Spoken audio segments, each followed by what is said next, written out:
Okay, let's see if it works this time.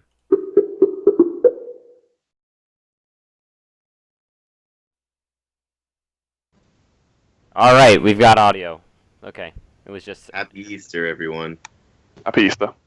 Oh shoot, I just hung up on Matt by accident. Whoops. Whoops. Whoops, Whoops. my bad, Matt. Okay, so test. Test. Yeah. What's Chickadee up? jack, chickadee jack. Okay, you guys are recording. Everything's all set. Alright. So Don't play this dumbass I'm theme not gonna song. play the intro music, but I'm gonna play the outro music. So we tried to record this once already, and I was an idiot and did not check my OBS settings, and I was not recording their audio. So it was just me talking kind of awkwardly to myself with pauses. So we're gonna try this again. What's going on, guys? I'm G-Man, I'm one of your main hosts. Why don't everyone introduce themselves real quickly, starting with Matt. Yeah, what's up? Steven? Matt. Oh, wait, Matt's cutting out. Oh, I thought that was Hello, me. Am I Steven. crashing? Right, well, I'm Louis, and I'm the funny one, and SG is the gay one. You like to talk about gay rights. Say hello, SG. Okay, that was SG. Okay, that was G-Man, so moving on. what are we talking about? Okay, I guess to start over, kind of, we're gonna talk about LCS playoffs because those are coming up and the most prominent. I mean, we would talk about relegations, but at this point, I just figured that it's not worth anyone's time and not worth Mad Skrilla. So, I mean, the problem with those, though, the relegation games was that nothing really changed, and the tournament was pretty low quality. yeah, I mean, There's not much reason to discuss. why talk about the highest quality games, right? You know, here at Angry Ends, we only focus on the trash tier games like NA playoffs. So, let's go on. The first playoff series are going to be TSM and C9, two of the largest. Do we have a schedule for it? I actually don't know the schedule. I'm not sure if it has been released yet, but we can Yeah, I'm expect. not sure what it is either. We can expect TSM C9, and then ultimately, or then TL NRG, and then those teams will play TL Immortals and CLG. CLG in the semifinals. So, Okay, starting so off with I think the most. C9 versus TSM. Yeah, I I think think that the easiest way to do this is what's the score going to be, Matt? I think it's gonna be 3-1 for SC9. Agreed. Yeah, I mean, Okay. TSM have just been falling apart recently. You know. They'll get like one game, but I don't think they'll get any more than that. Recently, it's not a recent thing. They've been looking trash for ages. Yeah, I mean, Like They had a unless they decent period. They had do a period something where they looked huge. alright. Yeah, they had a period they were good, like decent. I mean, I think they're just going to have to make roster swaps to improve. they've got Weldon Green. If they can do something crazy in 2 weeks in their boot camp, but I don't know. I don't think The so. thing is, as has been pointed out many a time, is that TSM don't prepare well for series. They Yeah. adapt well in the series, but if coming Yeah, up that's the series, they don't true. do much. Yeah, I mean, Whereas C9 have always done well in playoff games. this is true. I mean, C9 have better shot calling. They've got the better mid laner right now. Their bot lane's more stable. Top lane's not going to do anything special, but he won't really negatively affect the game. That's pretty much true of both of them. Yeah. The way Haunter's been playing on TSM is basically just if he does well, he's on a tank and he's grouping Yeah. up. Well, he's the econ top player. Like Dyrus, he doesn't He beat. basically sits there and farms the whole time. But I think the main key to this game is going to be the jungle synergy. I think Rush and Jensen are playing really well together right now, and I honestly think that Sven Skaren and Bjergsen are just struggling to get anything going. Sven Skaren, I mean, traditionally in the past, he's not exactly been like the ward bot jungler, and he never really warded much to begin with. He was kind of the guy that. No, but that's not necessarily the core preventive mid jungle synergy. Yes, you need to have vision, but if you're just on Sven Skaren's jungling style and yeah, at its core. the reason he's been able to make plays is because he has very good game sense, he has very good mechanics, and he reads junglers very well in that he knows where they're going to be, so that he'll turn up in lane swaps where where you wouldn't expect him to be and pull off ganks from top side when his strong side's bot, for example. Yeah. And therefore he'd get kills mid. But also just on his style when he was playing in SK, I mean, he would have really strong lanes that would just push in all the time, so he could go in and invade the enemy. He didn't necessarily have strong lanes, but he had lanes that picked champions that could shove. Yeah, and they would always push. I mean, that's what the Rocks Tigers do right now. I mean, they play really strong lanes and just push the whole time, so Peanut can walk in there and kill Bengi over and over and over again. I think he has playing. Yeah, Yeah, Bengi has not been playing well anyway. Well, it's I mean, he's been not been in blank, games, it's Blank's blank. been playing, so. Oh yeah, true. Yeah. But I mean, Sven Skaren can't do that anymore. He's playing a style that's completely different than what he's used to. I mean, I don't think that's necessarily his fault. I think the thing is that he's being pushed essentially into not having as much gold, and he doesn't do well with that because on SK, of them forgiven, he was the star of the team, Mhm. and he's always Yeah, had a lot of resources. And when you're on TSM with Bjergsen and Doublelift and You're not Bjergsen, getting anything. Haunter who gets a lot of farm himself, it just doesn't work. Yeah, I think they need roster swaps and they need more support. They need basically the Bengi for TSM because that's the only person that will ever work. I mean, that's You need someone who knows how to words, knows how to control the map, knows how to play around people and not just to play for themselves. Well, I mean, that's the style that they've had in the past. I mean, Odd One. Odd One was the last person to ever do that. Well, he was the last jungler that they had that filled that role of just kind of being the supportive jungler who kind of walked around the map and just put down wards. I mean, if we look at Amazing, Santorin, and Sven Skaren, these guys are more carry-type junglers. They're more farm-oriented. They really need gold to get going, and they just don't have it.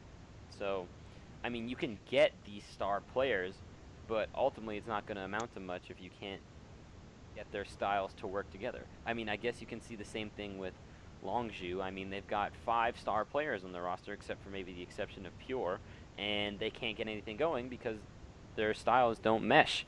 I mean, did you see frickin' Longzhu also don't know how to shot call at all. They have no macro play. Did you see Lane swaps are Fury's- really weird. And Yeah. Did you see Fury's Jhin game, where he inexplicably QS'd in the Baron pit, then flashed out right into the Kindred?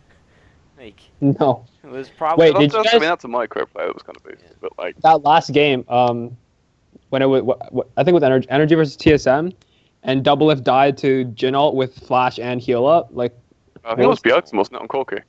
no, it was Doublelift. He died with flash and heal up.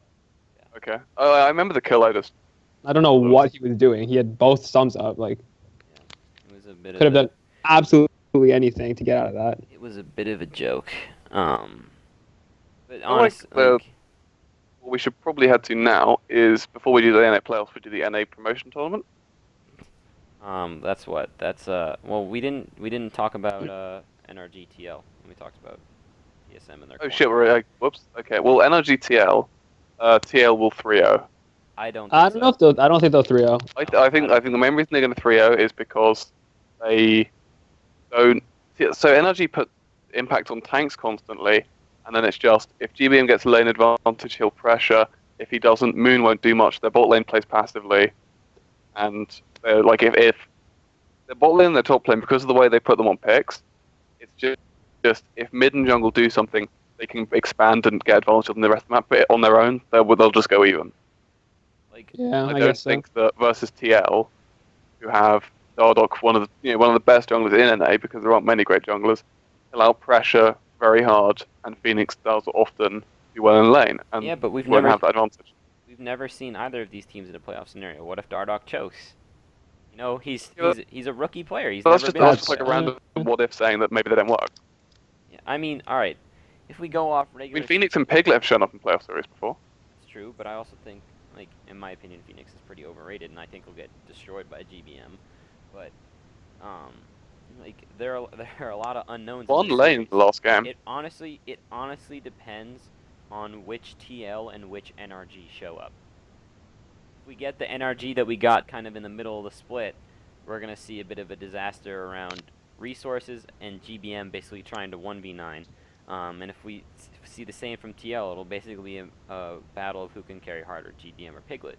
But if we see the teams that we're seeing right now, I think it's actually going to be a pretty close series. I think, man for man, NRG has a more talented roster in the sense that GBM and Impact are better than their counterparts on TL, whereas the bot lane for TL is their shining point.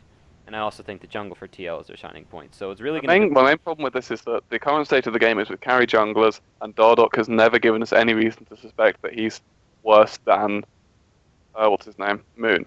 Like there's no reason to suggest that. We've also seen better mid jungle synergy from TL, and That's true. we know we can probably with Phoenix and GBM are relatively close. I think that they will be an easy snowball from mid in that game. I think in lane swaps TL is better. They've shown that Matt's for all his flaws, he's actually shown to be fairly good. Yeah.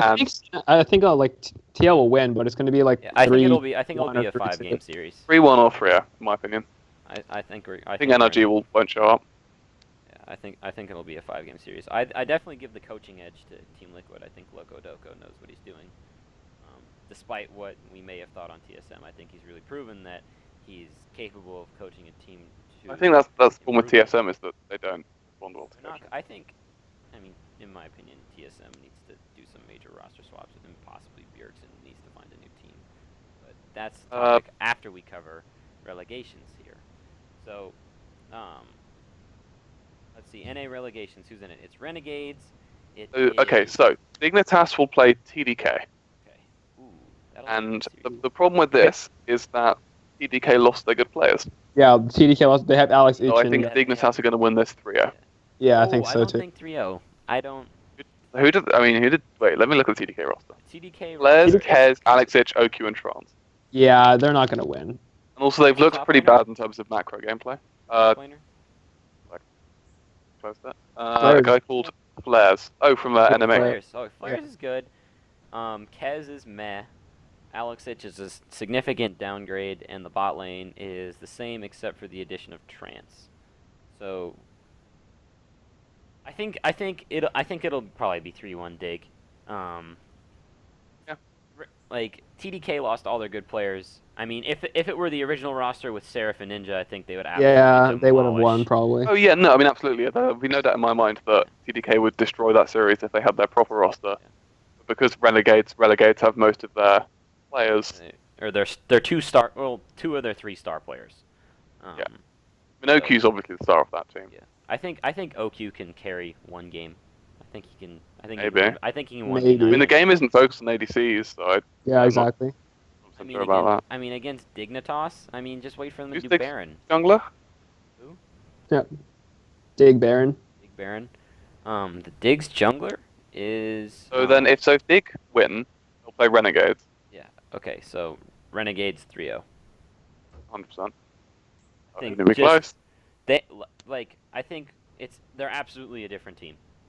Yeah, well, Yeah. yeah, they are. I mean, Seraph and Ninja Literally. I'm really impressed with Seraph's improvement. Compared Once again, my only issue is that Ninja is that once again you have I think NA has this issue where they just have trash junglers in a jungle carry meta. Yeah, Bronze exactly. is really, really bad. bad.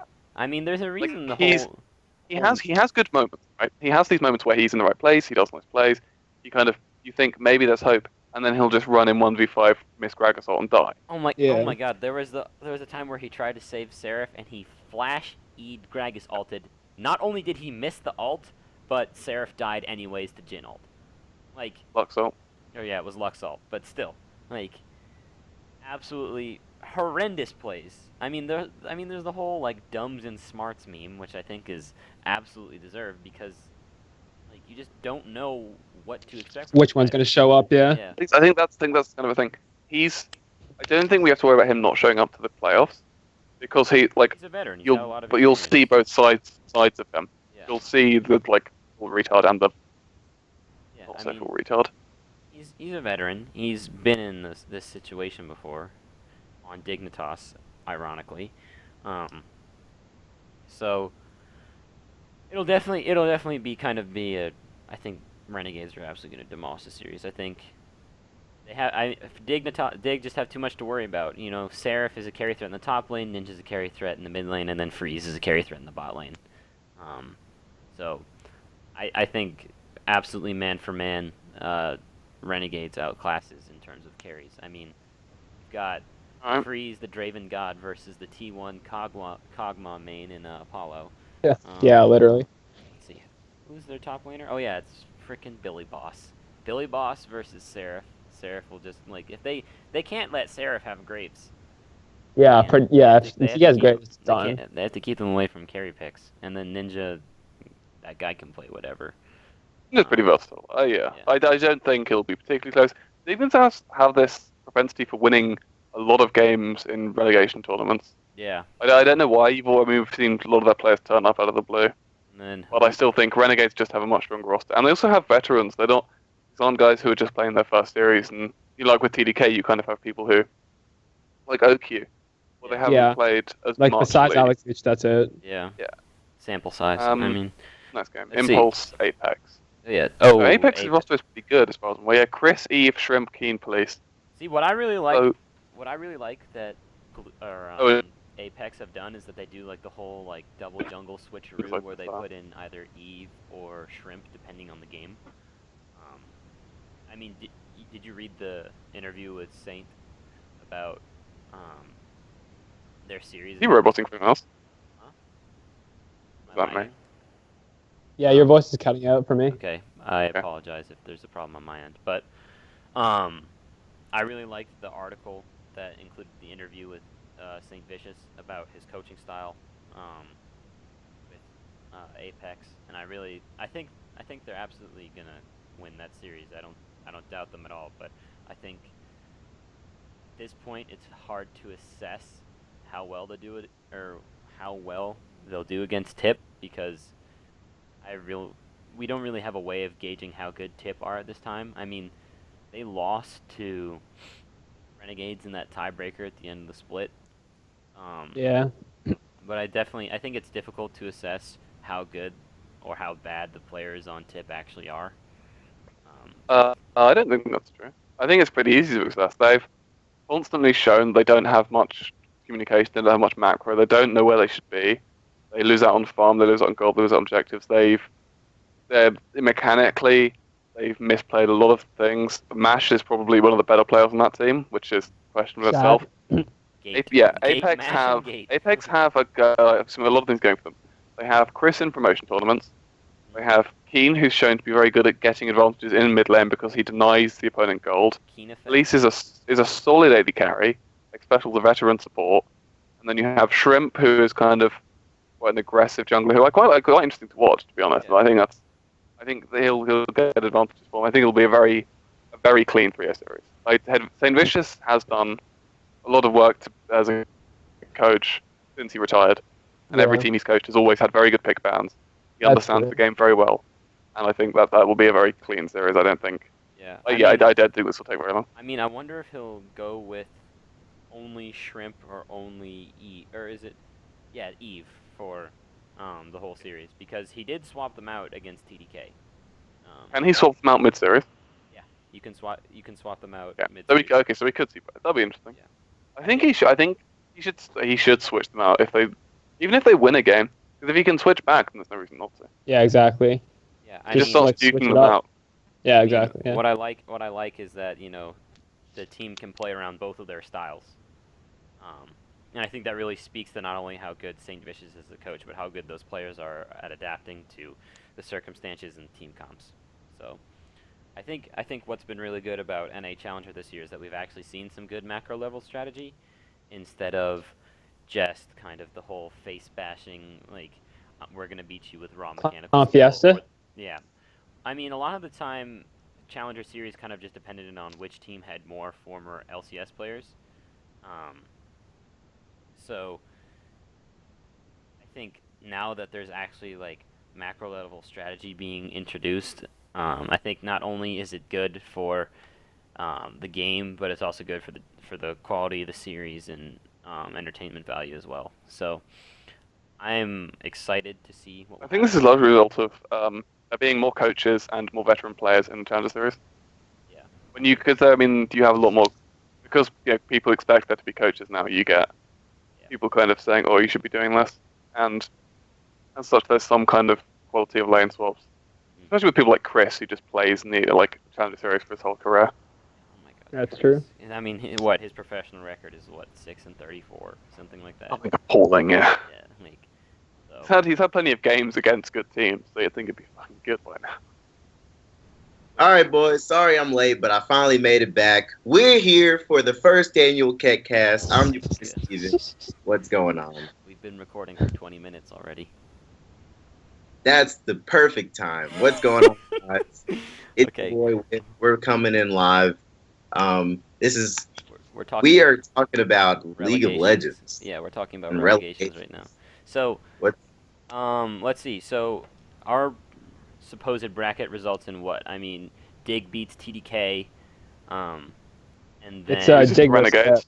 Dig, or sorry, Loses to Renegades, Renegades, and then beats Dig. Apex beats Impulse, and then the losers of both those matches play each other, which leads to Apex versus Dignitas. Okay, so Dig Tip is the result of our potential bracket, right? Yep. Okay, so that'll be a clown fiesta of all shitfests. So Yeah, Dig will win it. yeah, I think Dig will win. I It will think Dig As be- will much win. as I'm gonna It's hate It'll it, be- Tipper's really, really bad. yeah, it's gonna be a really terrible, terrible series. But again, we're gonna get Dig in the relegation tournament, and we're gonna get TIP, who honestly didn't really deserve to be in LCS in the first place. But hey, you get what you get, and you Very don't true. get upset. So I think it'll be a 3-1 or 3-2 Dignitas. I don't have faith in them to get a clean sweep. I think easily they could screw up and have the series go to 5 games because of the potential. Tips don't deserve to win a game, but Dignitas can't play around Baron, so. Yeah. So I think if Dig does lose games, it's going to be more them losing than Tip winning. So that'll definitely be a clown fiesta of all sorts. So before we got Yep. into relegation topics, I was talking about about TSM potential roster changes. I think Bjergsen needs to leave the team at this point. The problem. No. Yes. Thing is, where would he go? No, okay, right. Where would he go? Bjergsen is Can I- counted as any mid laner. He would replace Faker. You cannot replace Bjergsen with any talent. Yeah. Okay, can I speak my reasoning first? No, Okay, he Yeah, would but it's only go to SKT T1K.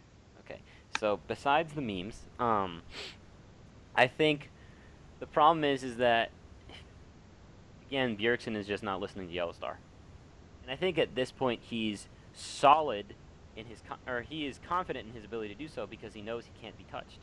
At this point, he's been the face of the organization since season 4, so I honestly think he's been given too much power and either needs to be taken down a few notches through either coaching or just a reality check. Obviously, they can't do that now with playoffs coming, but I think he needs a reality check, or he just needs to go find another team where he'll be able to just kind of slot right in and be able to do his thing and carry. But as of right now, I think him trying to shot call and override what Yellowstar is trying to do is detrimental to the team. I mean, we've seen it. They look like an absolute mess when they're trying to play. Okay, right, I accept that. But the much- ultimate problem is that if you remove Bjergsen from the team, you have to either kick someone else, so Svenskeren, and then find an NA jungler and an NA mid laner. And you're not going to do that. Yeah. This doesn't make any sense because there aren't the people to replace them. Then When how- Bjergsen counts as an NA mid, you can't replace him. He's too valuable. Yeah. Then what do you change on TSM? Where is the problem? Like The clearly, shot Like, call. you find a supportive jungler. Yeah. So you need someone who kind of plays like Or a good Crumbs or basically Bengi. the ward. Um, bot. I mean, Top lane's fine because you have kind of this supportive tank playing. At least it doesn't die anymore. yeah. You need Yellowstar's not even playing all mechanically. I think he's a bigger problem than Bjergsen at this point. Yeah, but where are you going to get the shot calling? I mean, TSM's problem for the past couple of years has been, all right, we've got these talented players, but we have no shot calling.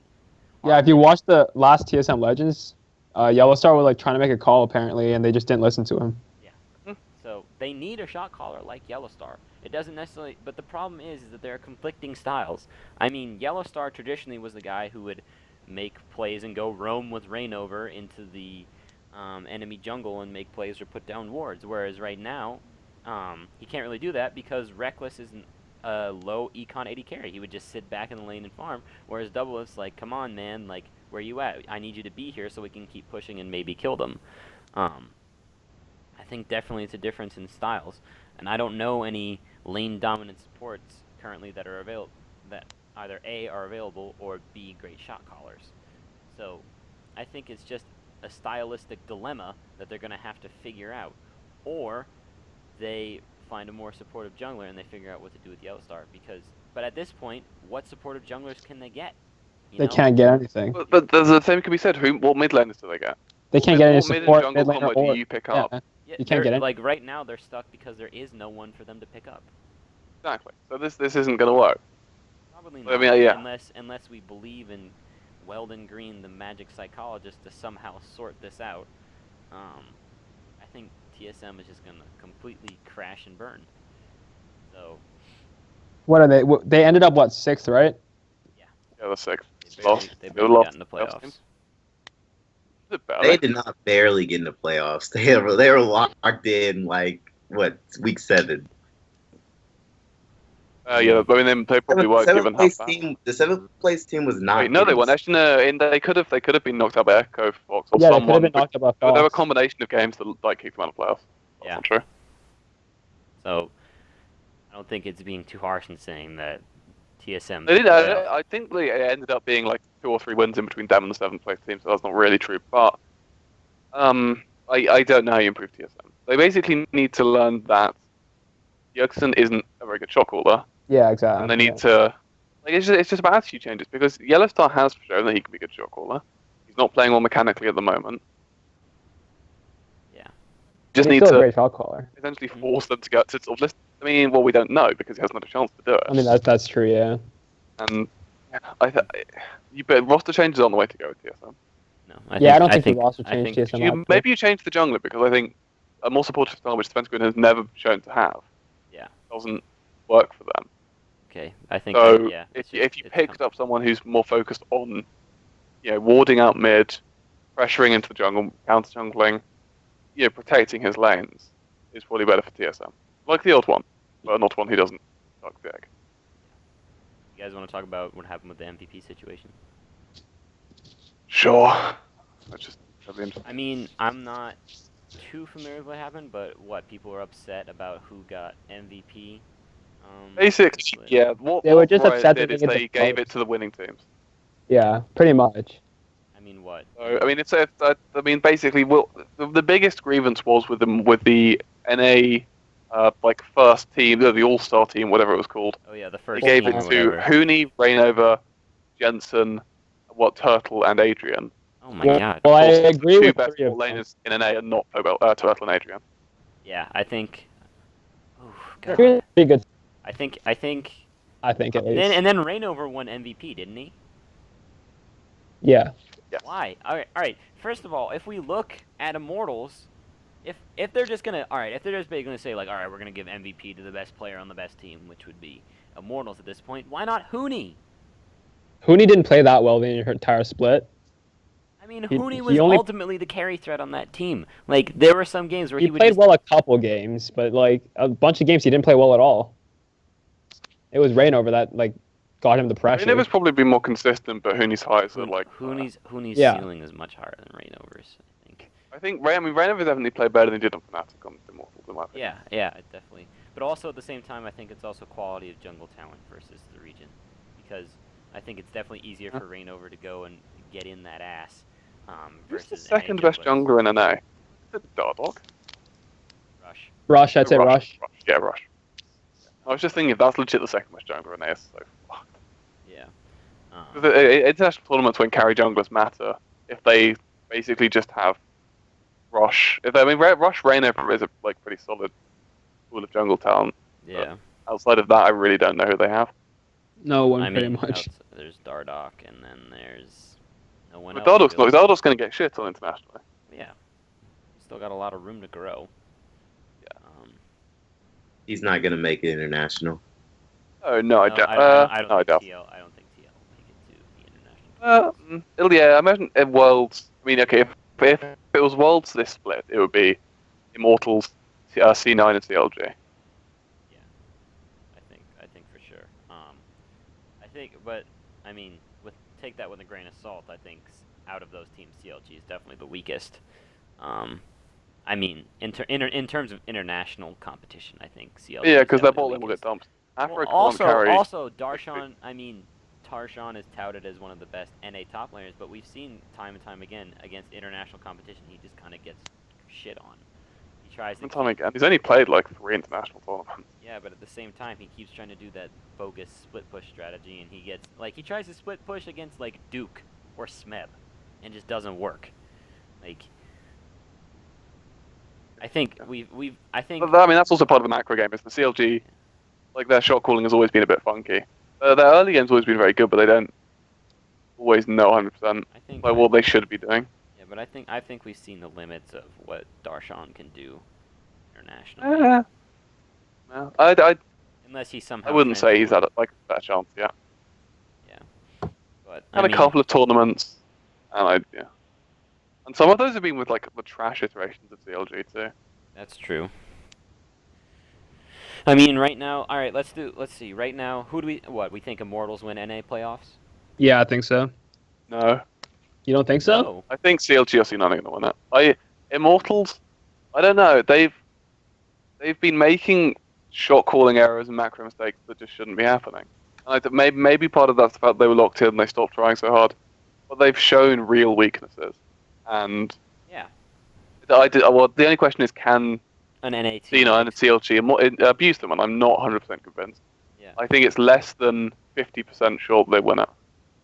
I think. Let's see. So let's see. C9 beats TSM and plays Immortals, and then, what we say, or I guess we're saying TL beats NRG and goes to play against CLG. Play CLG.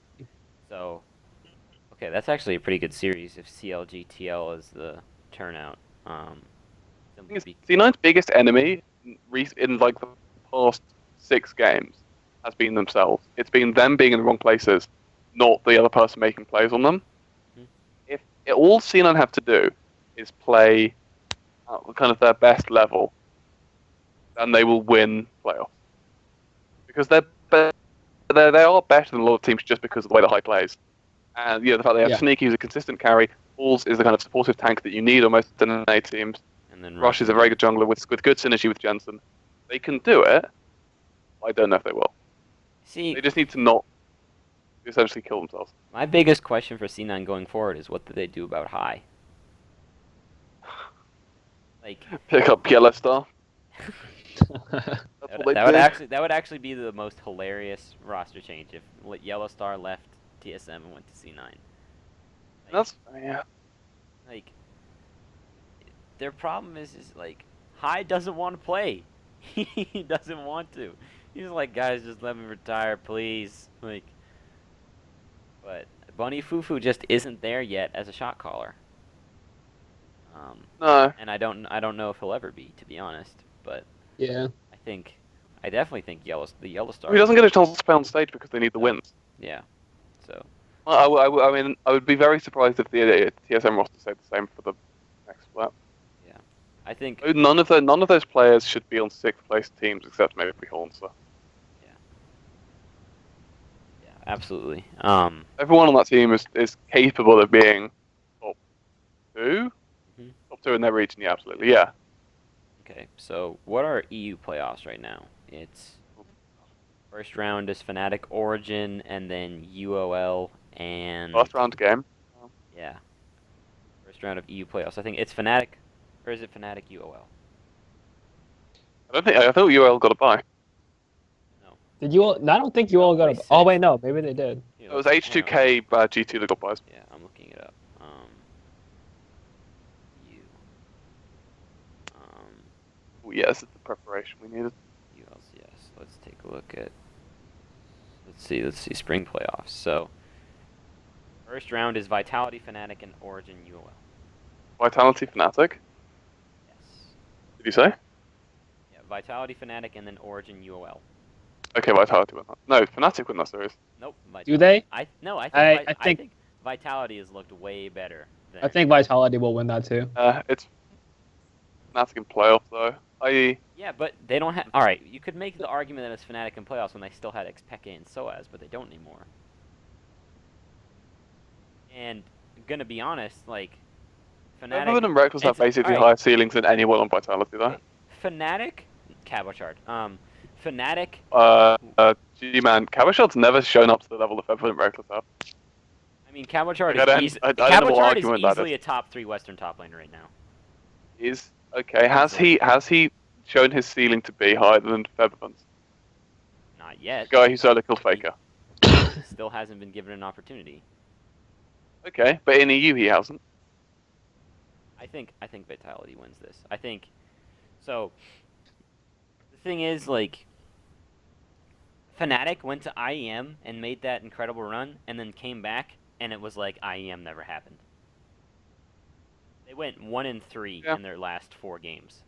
So What you saw is what Fnatic do in best of series. That's true. Also, Yes, just a quick side note: Rufus is about to get perfect gamed. What true. is he? Playing He's a ranked about game, to and he's about to get, get. That's Yeah, he's hilarious. about to get about perfect to- game. get Okay, a so- perfect game or get a perfect game against him. He's about to get perfect games. He's currently 0-2-0 on Varus. Rip. Okay, so back to I guess he really is Vitality tilted. Fnatic. I think, like, all right. Okay, so Nuke Vitality Duck have a worse jungle mid duo than Fnatic. But Top lane. Nuke Duck has been playing a lot better than Forbidden, though. I think. Yeah, Nuke fair enough. Duck, They stay in Nuke Duck LCS, is playing yes. insane. We know Yeah, that Nuke Duck's we know Featherman's better in best of series and as an individual. I think. Let's see.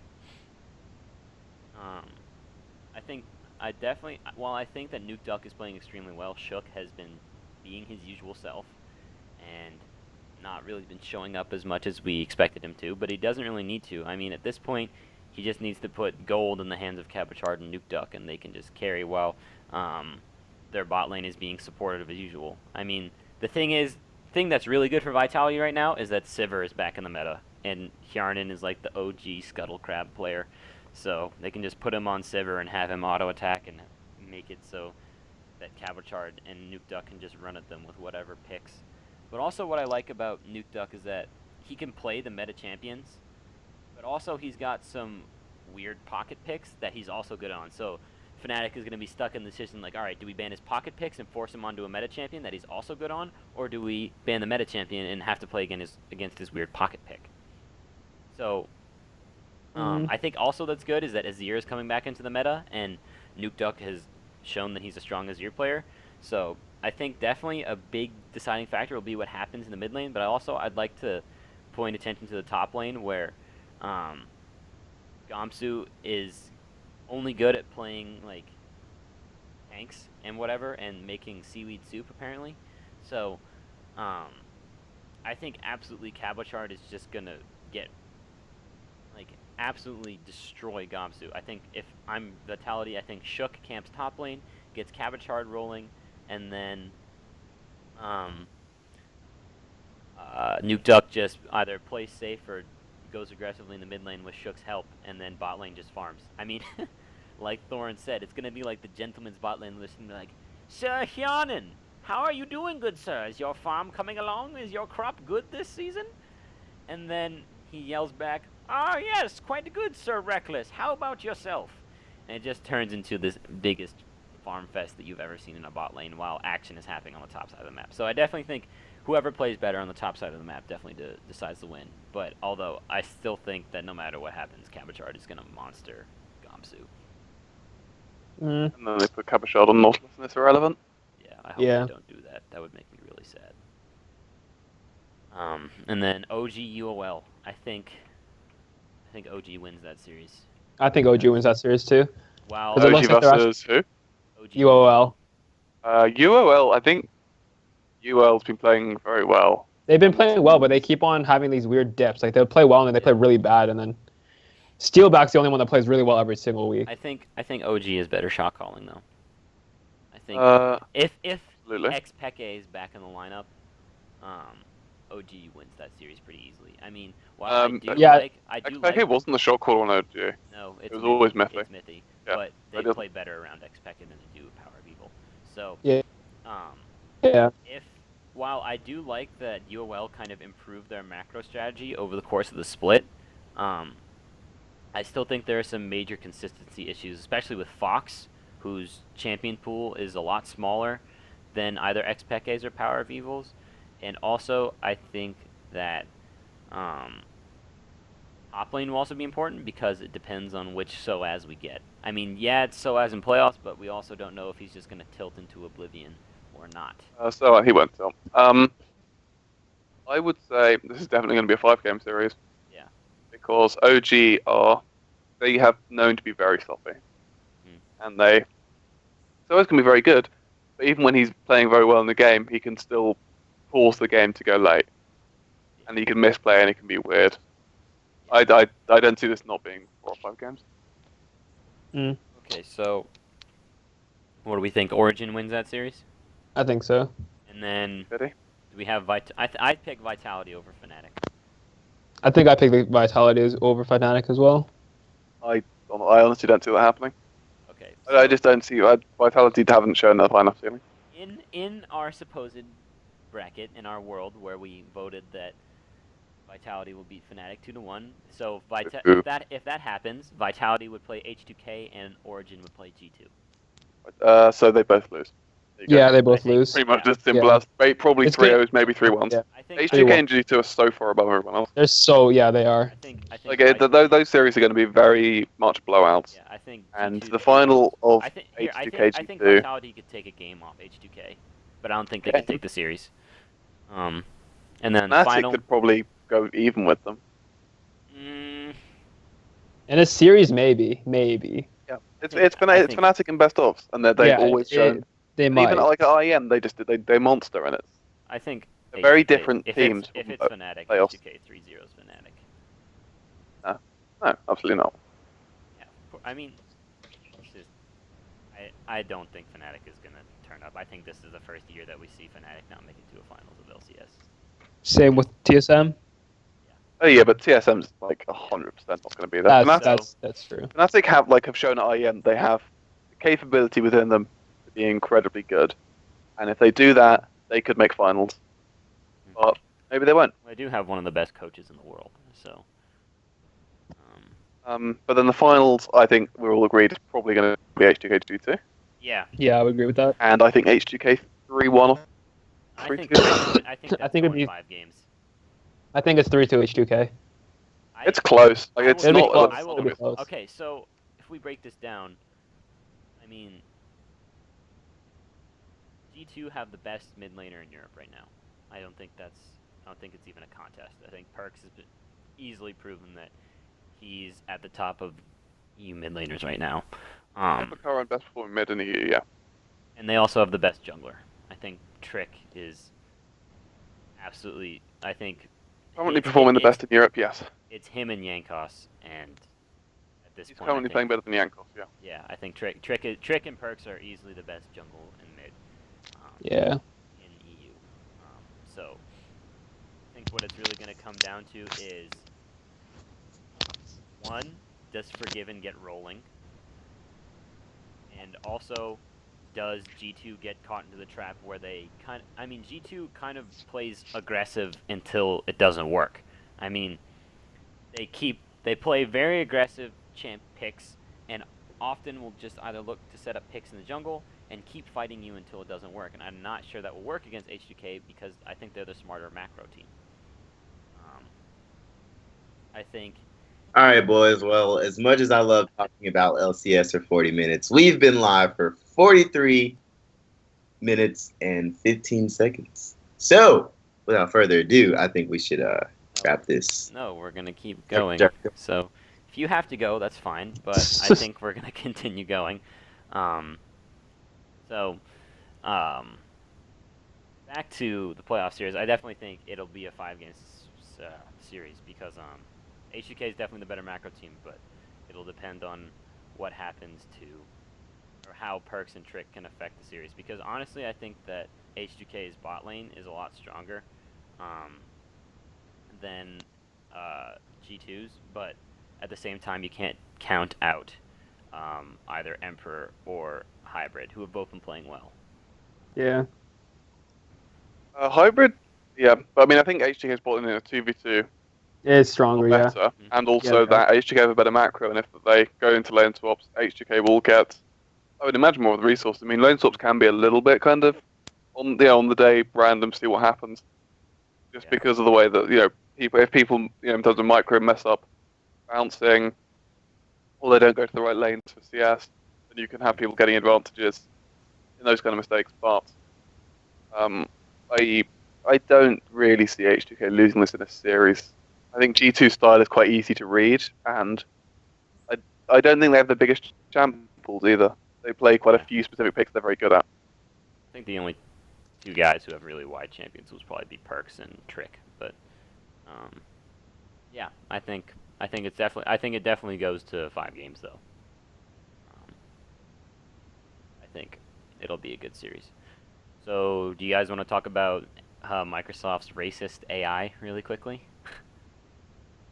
The Tay That thing. was- Yeah, Tay. That was pretty hilarious, to be honest. Yeah, so I think originally the plan was they just put up an AI up that could answer sentences and reply to you, but within It learns from it though. yeah, it learns from everything on the internet, right?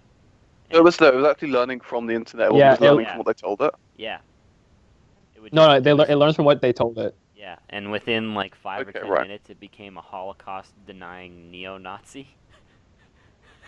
Like they. Don't we all love the internet? I mean, they. It was pretty I think someone asked them, "It's like, did the Holocaust happen?" And it immediately replied, "No, it didn't." Like, I don't like. It's pretty cool because like, while I guess Microsoft. artificial intelligence really isn't there yet. Yeah, I mean, Yeah. it was nice that I mean, that was the first AI that was really capable of responding in sentences to a human being. That's true. So I guess it's a scientific breakthrough in the sense that the software for AI came a long way, but at the same time, I guess it showed us the ugly side of humanity. Like, I mean, we always see the ugly side of humanity, just no one talks about it. that's true. I mean, I guess this was it actually brought it to the front. Speaking of scientific breakthroughs, I hate when you see that like, oh man, it's a major scientific breakthrough and they're doing this and da da da da da, like, oh, a new drug went to cancer trials, but then you don't hear about it ever again. Yeah. Like the stinking warp drive. I still don't know what's happening. They said, "Oh, we discovered this way to create warp drive in space." It's like, well, what happened to it? Like, are they developing it, or like, I don't understand. Like, I understand that some of these things are discoveries and it takes time to like cultivate and move along, but often you hear about these things and then never hear any follow through. Well, I think all part of that is the scientific testing process. So they have to do if something actually isn't just a theory and can actually happen, they have to test it for years. They have to make sure it's safe. And these ideas don't necessarily progress without funding, which there isn't always, resources for. So I mean, I think that's just part of life. That they might have nice ideas. They might think of something. There might be a theory that works, but in reality, it's far too expensive or far too unrealistic for it to happen. Yeah, but like, I don't know. I think it's just kind of funny is that you hear about all these ridiculous breakthroughs and you're waiting for it to take place in your everyday life, but you just have to realize that it may be like 10 or 15 years before you actually see it come along in a practical and realistic scenario. So, do you guys want to talk briefly about the elections, or? Let's leave that for another time. Yeah, I think I have to go soon. Okay, so, let's see, what other topics do we have? Do we want to talk about the Brussels attack? We'll leave that for next time. quickly. Are we gonna do We're it quickly, master, yeah? let's just call it. Right. Yeah. Okay, so we're gonna call it here. Thanks for watching, guys. I hope you enjoyed the, I guess, first real episode of the Angry End podcast. 1.5. Yeah, 1.5, 1.5. I guess. So, from Louis, Matt, Steven, and I, thank you for listening. And Fuck Rufus. Fuck Rufus, and we'll see you next time. Okay, bye, guys. Damn, son.